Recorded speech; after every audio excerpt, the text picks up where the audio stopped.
this. And I said, Brad, you're on. And he told a story, and he did well, but he wanted a shot at redemption, and he's here to do it. So please welcome to the stage my colleague, Brad Habeeb.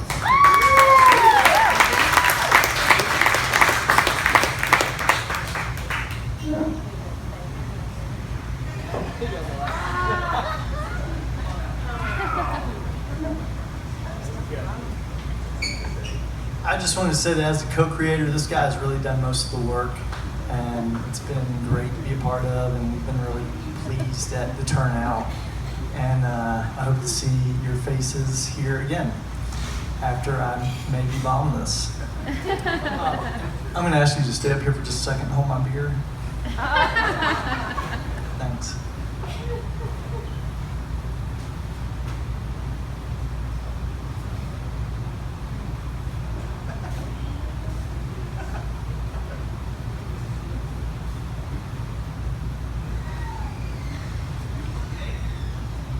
Safe to begin.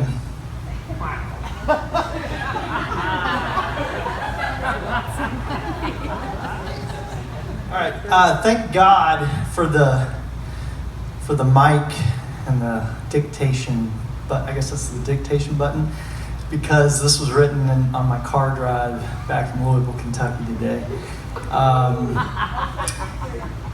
Yeah, I'll make as much eye contact as I can. I only have 7 minutes, so this is the only way to do this. In my line of work, commercial photography, you're told that if you're early, you're on time. If you're on time, then you're late. And if you're late, you're fired. And throughout my career, I've tested the limits of this adage. I have a lot of good characteristics, strong suits, but time management and responsible decision making are not one of them.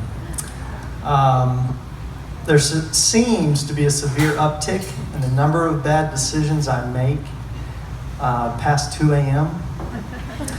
Sometimes these decisions compound themselves until I'm left with catastrophe, like the one I'm about to tell you.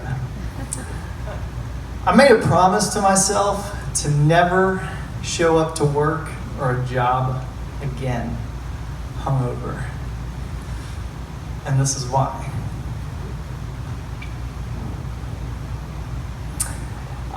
It just so happened to be the last big job of the season, the summer season 2014. I'm in Durham. I'd already had too much to drink to legally drive after having completed the job with my boss. We were having a great time. I made the decision to drive anyway, back to Raleigh. Not proud of that. I evaded my boss and her boyfriend by taking a phone call when we arrived at their house, and just said I was going to take it out back, and just went around the side of the house thinking I was sneaky, and made it back. The reason why I'd gone was because a buddy of mine, we'll call him Bob, said he had too much to drink during this phone call, and he needed a place to sober up. At the time, I had a lodger, and we'll call her Kyla.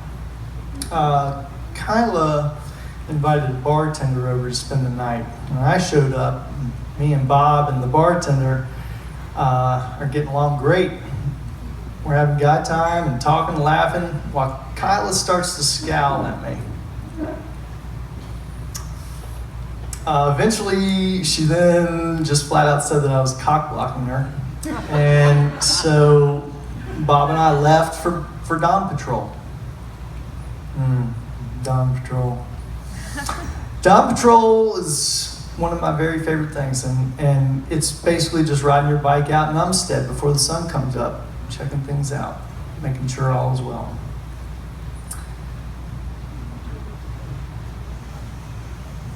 Well, we rode out there at 4 a.m. We rode out there drunk at 4 a.m. We did a couple laps and then finished up at Bob's house, and what's better than having a beer or two after a good ride? So we had a few more, and But Bob's house was actually, this is going to sound crazy, but it was under construction and he hadn't really moved in yet. He told me I could sleep in his shed and put me out. There was a futon out there though, so that was good. This was in July. I failed to mention that, but I said the summer, right?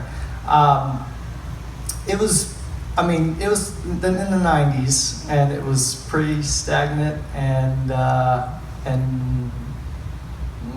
humid in the shed. So I stripped down and I put my clothes on my bike's handlebars.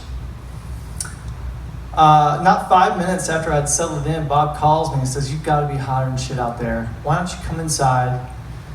I'm going to turn on the AC and see how this puppy works for the first time. We'll break it in. I got plenty of floor space for you." So he set me in the kitchen in front of this box fan, and he turned on the AC, and it worked. And I probably got 3 hours of sleep when I woke and realized I'd overslept and that I had a job that day. I told you it was the last big job of the season. I didn't tell you it was the last job of the season.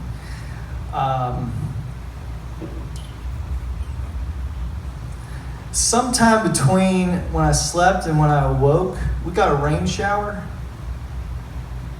I ran outside, dressed in my sheet, to find my clothes are soaked and I have a flat tire. I'm hungover and I haven't slept well, and this is all because I thought it wouldn't matter since it wasn't a commercial job. It was a 5-year-old's birthday. A 5-year-old's birthday. One of my neighbors, actually. It's even worse. So I desperately need a ride, and I call my sister-in-law, Hannah. She comes to get me and finds me wrapped naked in a blanket or sheet, and she's still laughing as she pulls away from my house after dropping me off and asking me, thank you, Mandy, and asking me if I'm good. I'm great, thank you so much. Because I have such a hard time, there are actually there's 3 tripods in life. No, there's 2 tripods in life, and that is nutrition, sleep, and exercise. And then there's the other tripod, and that's phone, keys, and wallet. And because I have such a hard time keeping up with my phone, keys, and wallet, I leave them hidden outside of my house often.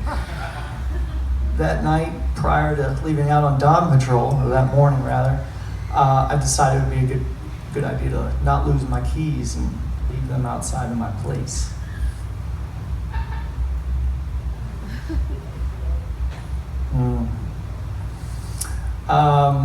It's an effective method, except this particular day I can't find them after Hannah's pulled away. Let me remind you all that the wedding was on Saturday, the birthday party was on Sunday. So I'm getting the church crowd. I live on a pretty busy corner and people are watching.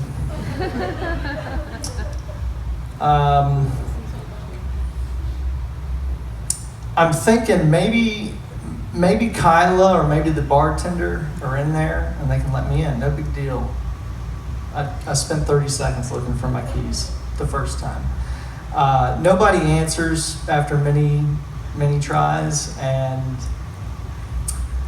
I go back. I have no other recourse but to go back and keep digging. So Abby, who lives below me in my house, separate apartment, and just so happens to be my ex-girlfriend who dumped me, has left her windows open. I began to get paranoid as she saw me naked in a sheet digging around outside her window for my keys, not knowing what I was doing. I couldn't take it any longer, and I called her. It's like, yeah. I just explained that I wasn't being creepy and that I'd lost my keys, and if she had a minute, I could use an extra pair of eyes. She came out and laughed and helped to no avail. No keys were found, as I was out of time and smelled like a saloon still. I had to borrow keys from my landlords, who thankfully lived next door. So, yeah, I could shower before being around all the 5-year-olds. My landlords laughed, needless to say, but let me into my place. Jason, the bartender, was passed out on my couch. He heard the bell. He told me. He was just too hungover to get up off the couch and help me. No good deed goes unpunished. I didn't find my keys until after the party, and because of all my bad decisions, I missed the one shot that you have to get at the party. Blowing out the candles. My battery died. Then I ended up having to rake my front yard to find my keys, which fortunately I did locate.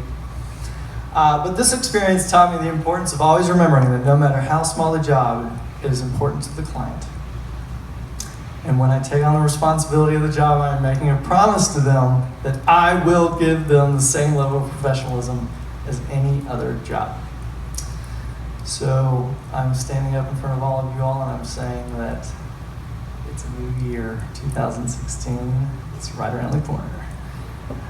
And that's it. Who's next? Kelly Reed. Let's go.